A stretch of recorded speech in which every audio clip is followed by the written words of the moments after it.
week 18, is it? Whatever it is, of the 100 greatest artists of all time. A relatively local band to me, well, only an hour's drive. And a band who, not that long ago, I'd realised had been getting the name wrong for 40 years. I talk of Buzzcocks.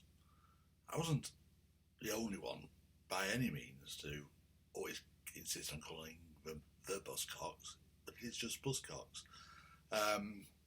Their name inspired a TV quiz, Never Mind the Buzzcocks. It should have been called Never Mind Buzzcocks. That just added to the confusion. The first two members of Buzzcocks were students at a technology college in Bolton, a mere 35 minutes drive away. We had Howard Trafford and Peter McNeish. They gave themselves the stage names of Howard Devoto and Pete Shelley, a name of band after a phrase they'd picked up in the brilliant TV drama about a female rock band, Rock Follies. The phrase was, "What's the buzz, cock?"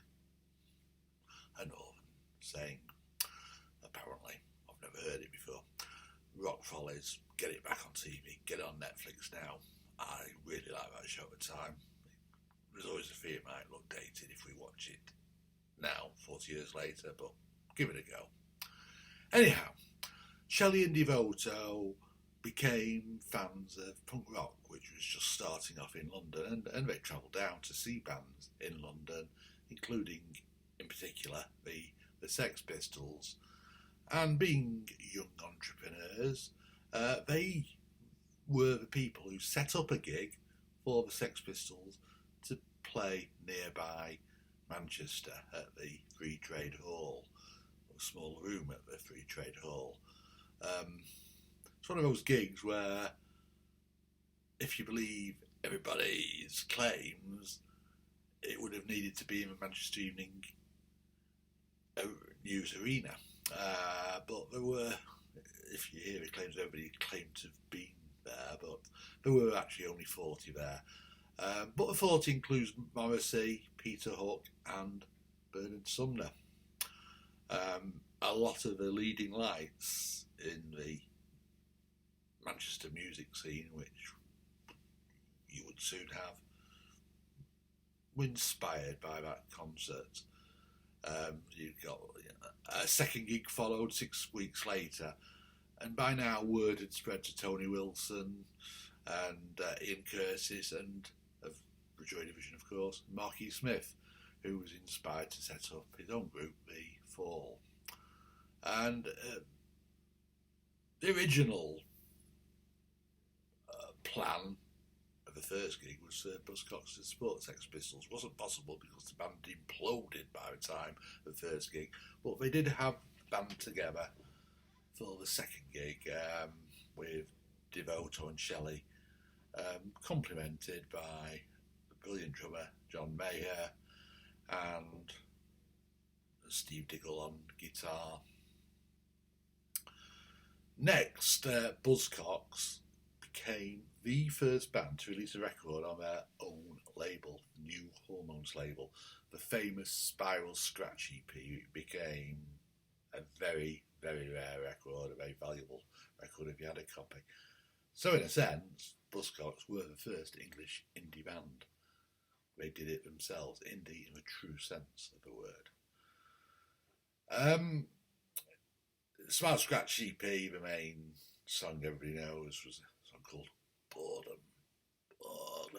Boredom, boredom, boredom. Sorry, regrettable attempt at singing, but it was their first classic. Devoto, though, decided it wasn't quite his bag. He wanted something a bit more electronic rather than his pure straight-ahead punk. So he left to form his own band, a band called Magazine. More of them in a future week, because they were a fantastic band too. So Pete Shelley switched to vocals. They got a record contract with a major label, and Steve Garvey joined the band as bass player. The third single was a pop punk classic, and would have been a major hit, except that the title of Orgasm Addict didn't endear itself to the Radio 1 programmers. Bizarrely, I heard it this week on telly in a most unlikely setting, a historical drama about Catherine the Great, played out with the song Orgasm Addict, possibly in view of one or two lurid rumours, which probably aren't true, about Catherine the Great and her love of horses. Anyhow, subsequent songs shared this same energy. They were brilliant, same catchy melodies with subtler lyrics and more acceptable lyrics, perhaps. They had half a dozen top 40 hits. They were a classic singles band. The most acclaimed album of Buzzcocks by most people is Singles Going Steady, which regularly makes lists of best albums of all time. To me, it's not a true album, but it's the greatest hits compilation. But there you go. Half a dozen top 40 hits, though. Although, surprisingly, they only once made the top 20 in the UK with Ever Fallen in Love. This is by far Buzzcocks' most famous song. It made number 12. Considering how well known the song has become, even this was a surprisingly low position. It annoys me because it's the only Buzzcocks song which ever seems to be played, and it's not even one of my favourite Buzzcocks songs. A Fine Young Cannibals cover version of the song did slightly better than I nearly fell into a trap there. A Fine Young Cannibals cover version did slightly better than Buzzcocks' original. It did make the top 10 and made number 1 in South Africa, of all places.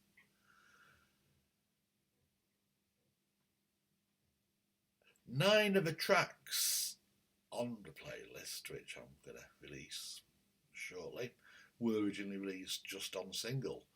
2 of them as lonely B-sides. But I loved their albums possibly even more. They released 3 albums in a 2-year period before they split up in 1979. On the albums, they interspersed some of their other singles and other melodic tracks in the same style. And then they had longer instrumental pieces, such as Late for a Train and Moving Away from a Full Speed, almost like prog rock at times. They belied the myth that punk rockers couldn't play with instruments. John Mayer might be my favourite drummer of all time, possibly alongside Topper Headon of The Clash. A different kind of tension, although just as marvellous as the first 2 albums, it was their last, it wasn't quite as successful, because by 1979, the world was turning away a little bit from the original punk bands towards so-called post-punk. I saw Buzzcocks once or twice, saw them in Blackpool at a gig which I enjoyed, but was marred by football violence between Blackpool and Preston. And I saw them at Blackburn in their heyday, nominally supported by an up-and-coming post-punk band by the name of Joy Division. One of the weirdest gigs I've ever been to, because the audience was split almost 50-50 between those there for Buzzcocks and those there for Joy Division. And there was a lot of tribalism back then, and some of the Joy Division fans obviously considered themselves ultra cool and almost jeered Buzzcocks, bizarrely. Perhaps Buzzcocks were just too damn nice, as Pete Shelley once said. I won't be nasty, we're just 4 nice lads, the kind of people you could take home for your parents. Sorry about the poor accent. They started work on another album, but the feeling had gone. They'd never finished with the music scene, they all had musical ambitions, but they just grew apart. Pete Shelley tried solo work, a bit more electronic, it never quite took off. But as we entered the 80s, synthesizers were the hip instrument to use, which he did. And although musically songs were perfect chart fodder, the lyrics, which addressed Shelley's bisexuality, were too controversial for Radio 1 at the time. Buzzcocks have reformed several times. They recorded 6 albums between 1993 and 2014, but none of them sold very many. Their heyday was behind them, and all my choices are from the original era, the first 3 albums and the associated singles. But the beauty of doing 6 albums between 93 and 2014 is they kept on touring. In theory, they still do tour. They still are an ongoing item. Although following the sad death of Pete Shelley in 2018 from a heart attack, aged just 63, Steve Diggle is the only survivor from the classic lineup.